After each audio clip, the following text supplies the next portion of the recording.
Hello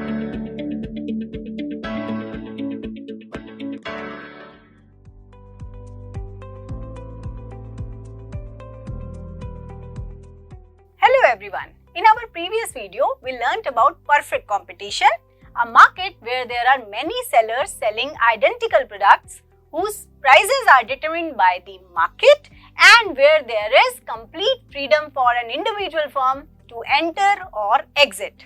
And in today's video, we will focus on how equilibrium is established in such type of market. But before that, let's have a look at the revenue graphs which we explored earlier also under perfect competition. So, we studied about the revenue curves like AR and MR curves under perfect competition. और ये जो AR और MR curves होते हैं that are straight line parallel to x-axis. और ये straight line parallel to x-axis क्यों होती हैं? क्योंकि प्राइस फिक्स्ड रहता है परफेक्ट कंपटीशन में और ये जो प्राइजेस होते हैं ये तय किए जाते हैं market forces of demand and supply के द्वारा. तो market is a price maker and an individual firm is a price taker that we studied in our last video also. तो ये हमारे AR और MR कर्व्स हैं पैरेलल टू एक्स एक्सिस. आइए अब बात करते हैं कि यहाँ इक्विलिब्रियम किस तरह से एस्टैब्लिश किया जाता है. तो अगर मैं इक्विलिब्रियम की बात करूं तो इक्विलिब्रियम शॉर्ट रन भी हो सकता है और लॉन्ग रन भी हो सकता है क्योंकि शॉर्ट रन में फर्म्स को एबनॉर्मल प्रॉफिट्स भी होते हैं, नॉर्मल प्रॉफिट भी होते हैं और एबनॉर्मल लॉसेस भी होते हैं, जबकि लॉन्ग रन में सिर्फ और सिर्फ नॉर्मल प्रॉफिट्स होते हैं. तो इसी हिसाब से हमारे पास इक्विलिब्रियम की शॉर्ट रन और लॉन्ग रन दो सिचुएशंस होंगी. और हमने ये भी पढ़ा था कि प्रॉफिट मैक्सिमाइजेशन इक्विलिब्रियम कहाँ एस्टैब्लिश होता है. वो एस्टैब्लिश होता है जहां इक्विलिब्रियम की दो कंडीशंस फुलफिल होती हैं, which are MR is equals to MC. First condition, MC curve is rising and cuts the MR curve from below.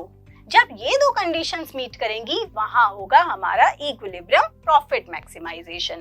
तो आइए जानते हैं कि शॉर्ट रन और लॉन्ग रन में ये किस तरह से डायग्रामेटिकली दिखाए जा सकते हैं.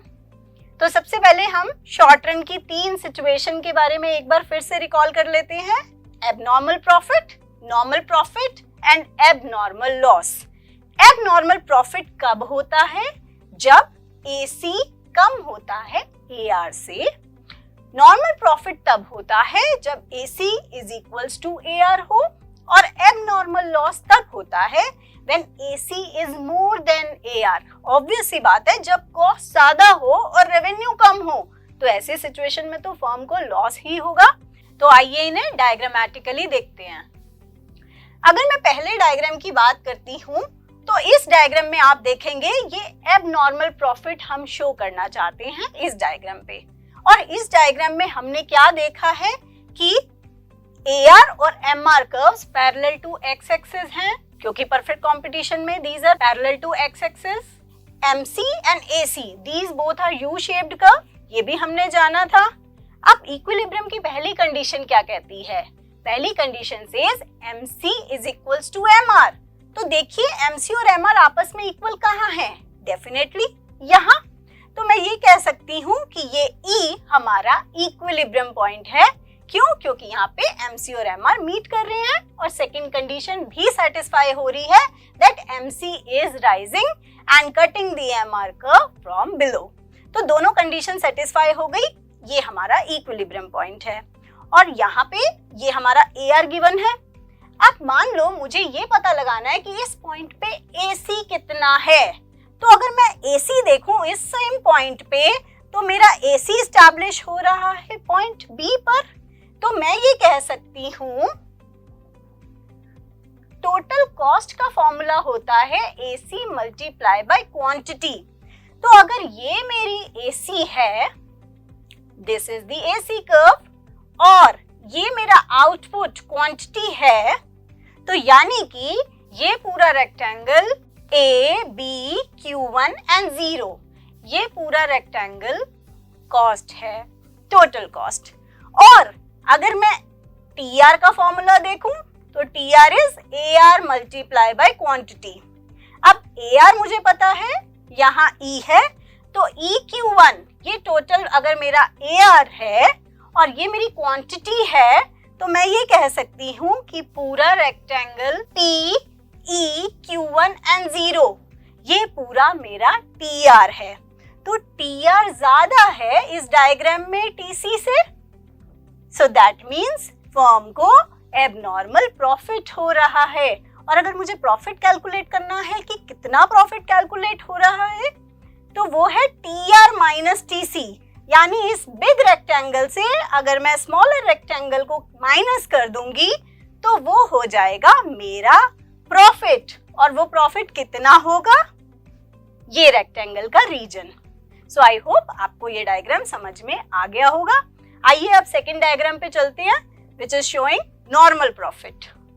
तो अगर मैं इस डायग्राम की बात करूं, तो इस डायग्राम में भी हमारे AR और MR curves will be parallel to x axis. Now we have to show normal profit which occurs where AC is equals to AR। तो आइए इस डायग्राम में AC और MC भी बना लेते हैं। अब MC is equals to MR and MC must be rising, ये दो हमारी इक्विलिब्रियम की कंडीशन है। तो इस डायग्राम में इक्विलिब्रियम कहाँ एस्टैब्लिश होगा, पॉइंट E पर, जहां MC और MR एक दूसरे को इंटरसेक्ट कर रहे हैं and MC is rising.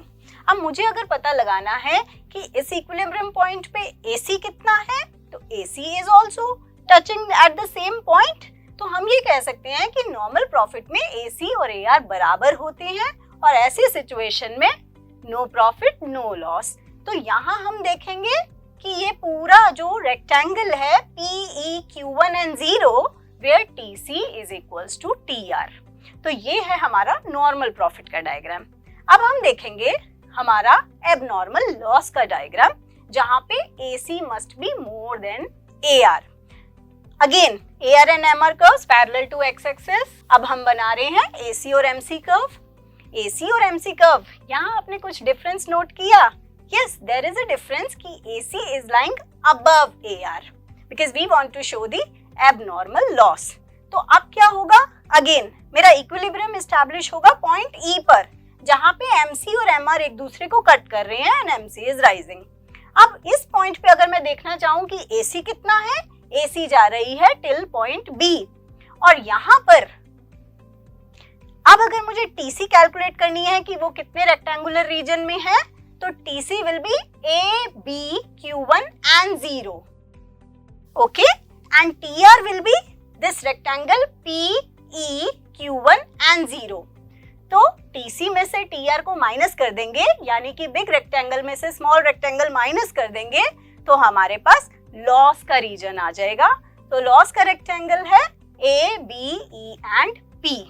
So this is how we show all the three cases of short run equilibrium under perfect competition। तो हमने क्या दिखाया, abnormal profit when AR is more than AC, normal profit when AC is equals to AR, and abnormal loss where AC is more than AR।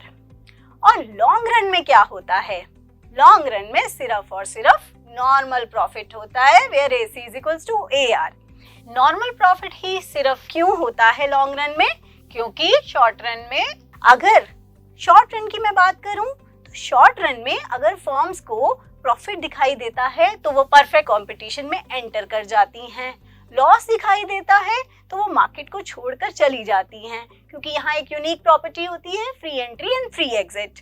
तो ऐसी situation में long run में भी सभी फर्म्स को नॉर्मल प्रॉफिट अचीव होता है। तो उसका डायग्राम कैसे बनाएंगे, उसका डायग्राम कुछ इस तरह से बनेगा। यहाँ हम अगेन रेवेन्यू कर्व्स हमने बनाए, और अब हम बना रहे हैं long run marginal cost and long run average cost, और ये टच करेंगे वही सेम पॉइंट पे जहां पे हमारा AR है। AR is equals to AC, long run average cost. तो ये हमारा इक्विलिब्रियम आउटपुट होगा Q1, क्योंकि यहाँ पे इक्विलिब्रियम की कंडीशंस भी सेटिस्फाई हो रही हैं। सो आई होप आपको इक्विलिब्रियम अंडर परफेक्ट कंपटीशन अच्छे से समझ आ गया होगा। अब इसी से रिलेटेड आपके लिए एक टास्क है, जहां आपको इस क्वेश्चन का आंसर लिखना है। तो मिलते हैं अपनी नई वीडियो में एक नए कॉन्सेप्ट के साथ। Till then keep learning and take care.